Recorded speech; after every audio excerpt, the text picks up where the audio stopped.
भारत के उत्तर में बसा एक छोटा सा गांव था, ढीमरखेड़ा। पेड़ और बीच में एक पुराना तालाब। यही तालाब गांव की जान था। सुबह होते ही औरतें यहाँ पानी भरने आती, बच्चे तैराकी सीखते और बुजुर्ग पेड़ के नीचे बैठकर बीते जमाने की बातें करते। ढीमरखेड़ा में ज्यादातर लोग किसान थे। किसी के पास ज्यादा जमीन नहीं थी, पर दिल बड़े थे। गांव का हर आदमी दूसरे को अपने परिवार जैसा मानता था। गांव में एक किसान रहता था। कैफ को उम्र करीब 50 साल, चेहरे पर मेहनत की लकीरें, मगर आंखों में सच्चाई।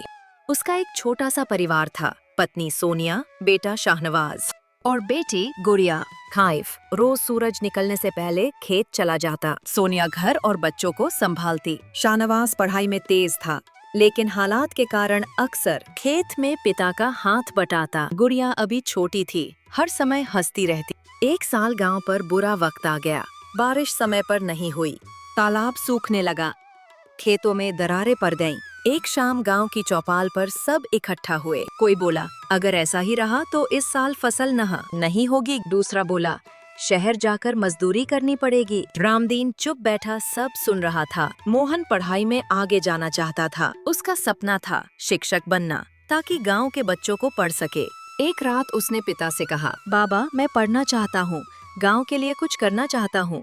रामदीन ने गहरी सांस ली। बेटा, हालात ठीक नहीं है, लेकिन तेरी पढ़ाई नहीं रुकेगी। सूखे के कारण रामदीन पर कर्ज बढ़ गया। आखिरकार उसे अपना बैल बेचने पड़े। जिस दिन बैल बिके, रामदीन की आंखों में आंसू थे। वही बैल सालों से उसका सहारा थे। हिम्मत मत हारो, भगवान रास्ता जरूर दिखाएंगे। एक दिन गाँव के बुजुर्ग हरिनाथ काका ने सबको बुलाया। उन्होंने कहा, हम अलग अलग रोएंगे तो टूट जाएंगे, लेकिन साथ खड़े हुए तो बचेंगे। तय हुआ कि तब जाकर तालाब की खुदाई करेंगे, पुराने कुएं साफ करेंगे, पानी बचाने की तकनीकी अपनाएंगे। बच्चे, बूढ़े, औरतें सब लग गए। मोहन के साथ काम में जुड़ गया। कई हफ्तों की मेहनत के बाद एक दिन अचानक बादल घिर आया। पहली बारिश की बूंद जमीन पर गिरी। गांव में खुशी की लहर दौड़ गई। बच्चे नाचने लगे, औरतें गीत गाने लगी। तालाब धीरे धीरे भरने लगा। इस बार फसल पूरी नहीं थी, लेकिन जितनी हुई सबके लिए काफी थी। कर्ज थोड़ा थोड़ा उतरने लगा।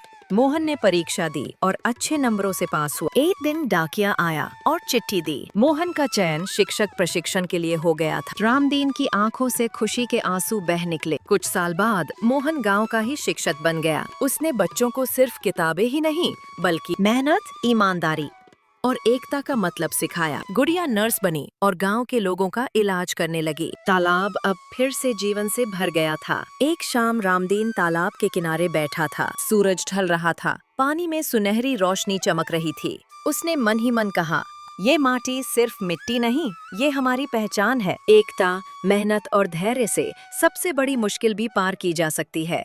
RK स्टोरी बॉक्स को सब्सक्राइब करें और आपको ऐसी कहानी मिलती रहेगी। धन्यवाद।